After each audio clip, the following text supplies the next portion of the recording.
oli jännä, että mulla oli se Frodo ja Pinkun kanssa niinku samaan aikaan molemmat. Joo. Niin mulla oli se jakaja siinä päässä, niin se niinku esti sitä, että ne ei päässyt vetämään niin kovaa. Joo.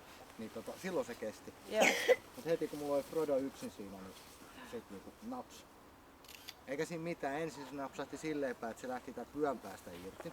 Jos mä ajattelin, että mä talutan sit kuminausta, niin mä otin käteeseen ja sit Frodo lähti vetämään, niin suoraan naamaan se Ai toiminta. vitsi, kiva.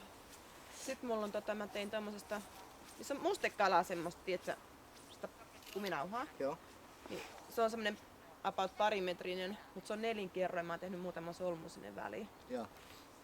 Se kestää ja sit se antaa kumminkin hyvin joustaa. Niin, aivan joo. Se on ihan Ja sit se leveä painonnostovyö, niin se tukee tosi hyvin selkää. Mä ajattelin, että mä käyn nostaa nyt se menee auto jo. Semmosen ihan niinku jonkin ohkasen sellaisen nahkasen. Eihän se